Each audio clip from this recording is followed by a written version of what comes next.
Un grand merci aux tipeurs qui financent les vidéos. Cette chaîne ne peut exister que grâce à votre soutien, dont j'aime et commentaires. Bon visionnage.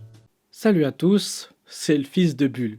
BD, roman graphique, deux appellations pour un même art. Une simple différence de vocabulaire menant bien souvent à des guerres fratricides entre fans du 9e art. On se croirait presque dans Schtroumpf vert et vert Schtroumpf. Mais rassurez-vous, en tant que personne non légitime à parler de bande dessinée, je vais mettre un terme à ce débat sans fin. Et oui, aujourd'hui, le fils de Bulle va prendre position. N'hésitez pas à partager cette vidéo à toute personne qui utiliserait le terme de roman graphique, pour lui signifier qu'il n'a pas à insulter la BD comme il le fait. Et oui, car il faut bien dire bande dessinée et non roman graphique. Générique. Oh, les beaux dessins que t'as fait des beaux dessins. Lisez des BD, faites je ne sais quoi, mais... J'ai horreur de ça. Plouf, plouf, flaou. La BD n'est plus ce qu'elle est, ça.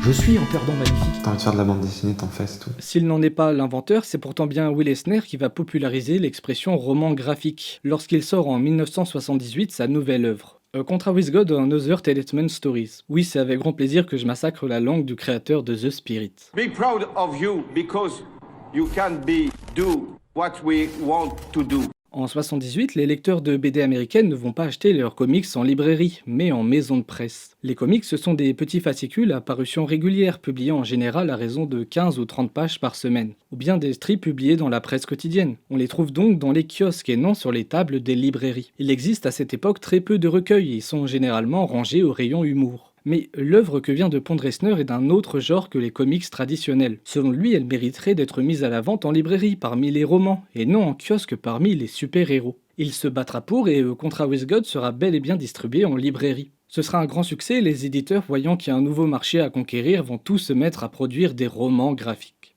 Ok, tout ça c'est bien beau. Mais en quoi A Contra with God se différencie des autres comics? En quoi le roman graphique se distingue-t-il d'une BD? Eh bien pour vous le montrer, on va prendre d'un côté le roman graphique et de l'autre un autre comics des années 70. Disons Spider-Man Team Up. Premier constat et pas des moindres, l'œuvre d'Eisner est en noir et blanc, ce qui est déjà un choix particulier dans l'univers du comics, qui est très coloré. Les lecteurs de manga ont l'habitude de lire du noir et blanc depuis quasiment toujours, les lecteurs de comics de super-héros beaucoup moins. Second constat, la composition. Pour Spider-Man, la composition est assez classique, il y a des cases un peu partout, des bulles de dialogue plus ou moins intéressantes, tout ça, rien de neuf sous le soleil. Chez Eisner, c'est différent. Le début de l'œuvre propose beaucoup de pleines pages, ou bien des planches avec des cases non délimitées, et puis surtout, c'est beaucoup plus aéré. Le but n'est pas de découper l'histoire en plusieurs cases, mais de faire en sorte que chaque page soit importante visuellement, qu'ils prennent le temps de regarder le dessin, de s'imprégner des changements de typographie qui accompagnent les mouvements de l'histoire. Ça va moins vite, c'est plus posé. On sent qu'il y a un travail différent sur la narration, une attention dirigée vers le travail de chaque planche, de chaque composition. Ce n'est pas une simple application des principes de découpage, c'est la recherche permanente du meilleur moyen de raconter un élément, quitte à se passer des cases et des bulles quand elles ne sont pas nécessaires, quitte à mettre sous silence les décors quand ils n'ont pas besoin d'apparaître. Aussi, l'album est composé de 4 histoires différentes, sans lien. On ne suit pas un personnage, un héros, on suit des gens plutôt médiocres, qui ne nous inspirent que du dégoût, et surtout, l'album fait presque 200 pages. Il est question ici de récits complets, de one-shot, là où les comics sont pour la plupart des récits fleuves qui ne se termineront jamais et qu'il faut acheter chaque semaine pour faire avancer l'histoire. Enfin, niveau récit, Eisner nous raconte la vie quotidienne d'un ghetto juif un peu délabré, et si les histoires prennent parfois des allures fantastiques, il est surtout question de la vraie vie, de la misère et de l'esprit humain, parfois bon, souvent mesquin ou violent. C'est une sorte de recueil de nouvelles graphiques. Il n'y a pas d'idéalisation ici, il y a une sorte de recherche du vrai. Le but est de transmettre un message, parfois un peu trop moralisateur, mais un message quand même, et une certaine vision esthétique du monde. Si on fait le bilan, voici donc ce qui fait de Pacte avec Dieu une œuvre différente des comics books d'alors. Premièrement, il y a une rupture avec le côté industriel du comics, dans le sens où on va enlever la sérialisation pour se concentrer sur des récits autosuffisants. Deuxièmement, c'est la pagination qui est libre. L'artiste n'est plus contraint par un nombre de pages. Il utilise le nombre de pages qu'il lui faut et c'est tout. Troisièmement, on raconte des histoires plus proches du réel, qui n'ont pas pour seul but de divertir. Et enfin, on utilise tous les moyens disponibles pour entremêler le texte et le dessin. Il y a une recherche de la forme. Et c'est en noir et blanc, pour marquer la différence. Finalement, ce qui caractérise le roman graphique, c'est bel et bien la rupture avec l'édition industrielle. Contrairement à une BD, le roman graphique n'est pas limité par un nombre de pages, un thème, un objectif de vente, un public cible. En fait, c'est de la BD, mais de la BD libre, sans contrainte, de la BD d'auteur. C'est de l'art pour l'art. C'est aussi ce qui s'est passé en France dans les années 90 avec le rejet de ce que Menu chez l'association a nommé le 48cc, le format cartonné couleur de 48 pages. Le format traditionnel de la bande dessinée franco-belge, Astérix, Lucky Luke, Ducobu, tout ça. L'association, le Frémoc, l'Employé du mois, toutes ces maisons se sont montées en réaction à la dominance du 48cc, pour permettre aux auteurs de s'exprimer dans des formats plus libres, plus généreux, avec des dessins étranges expressifs, des compositions plus libres et réfléchies, bref, pour leur permettre de s'exprimer dans une absence de contraintes éditoriales. Le roman graphique français et européen, qui explosait dans les années 90, a tenté à la suite d'Eisner de proposer un 9e art plus riche et plus libre. Ok, maintenant on va jouer à un jeu. Vous avez les critères de ce qu'est un roman graphique. Je vais donc vous donner une liste de BD et vous allez devoir déterminer si ce sont des romans graphiques ou non. Évidemment, il y a des pièges, jouez le jeu en commentaire. Maus, le classique. C'est long, ça parle du réel, c'est en noir et blanc, c'est assez libre. Ok, c'est du roman graphique. Vous avez un point. C'était cadeau.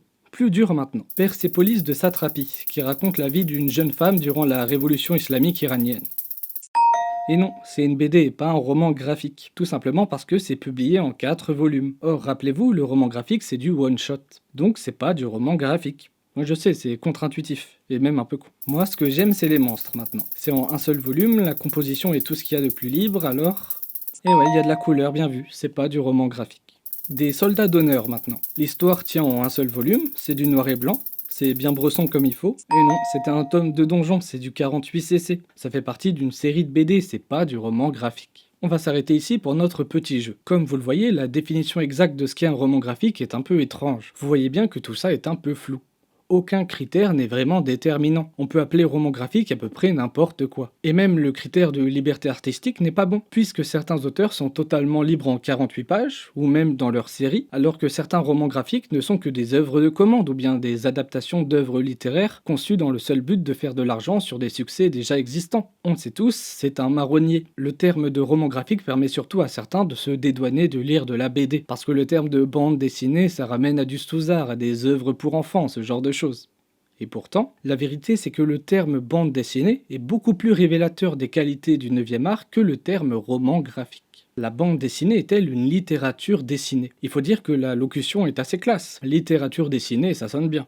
Mais qu'est-ce que ça vaut vraiment? La littérature, selon le dictionnaire, ça désigne les œuvres écrites, dans la mesure où elles portent la marque d'une préoccupation esthétique. Il s'agit donc de la pratique de l'écriture dans un but artistique. Dans ce cadre-là, il paraît très idiot de refuser à la BD d'être une littérature. La BD est bien une pratique de l'écriture dans un but artistique, avec en plus des jolis dessins.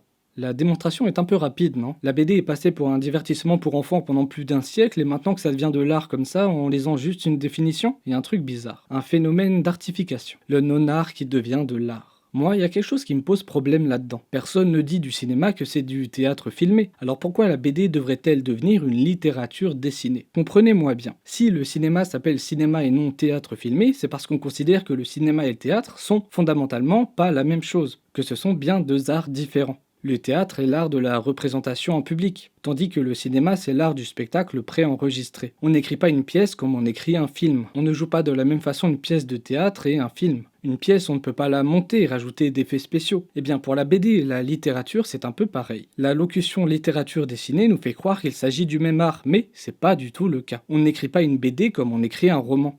La littéralité implique des contraintes et des possibilités que n'a pas l'écriture d'une BD. En BD, on découpe une histoire dans des vignettes que l'on dispose ensuite dans un certain ordre sur la page, faisant se répondre les vignettes entre elles, les pages entre elles. On crée du rythme selon la localisation spatiale des vignettes les unes par rapport aux autres. On peut créer du sens en construisant des planches d'une certaine façon. Et ça, c'est pas de la littérature, c'est autre chose. La composition BDesque et la composition littéraire sont deux choses différentes, comme le théâtre et le cinéma. Au final, un auteur de BD n'est pas un écrivain.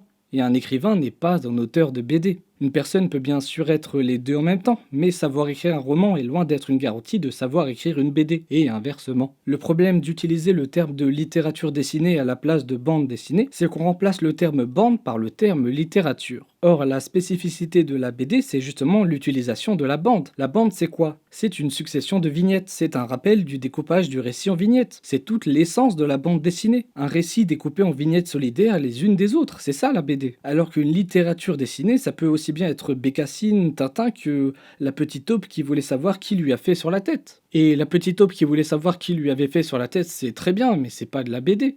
C'est un album jeunesse illustré. Pour être taquin, je dirais même que Contrat avec Dieu ressemble plus à la petite taupe qu'à du Tintin. Pour le terme roman graphique, c'est le même problème. On remplace bande par le terme roman et dessiné par graphique. Sur le dernier point, c'est pas très grave. C'est peut-être même mieux dans un certain sens, puisqu'on peut faire de la BD non dessinée. Mais on remplace bande par roman. On remplace ça par ça. En plus, selon le dictionnaire, le roman est un genre littéraire caractérisé essentiellement par une narration fictionnelle.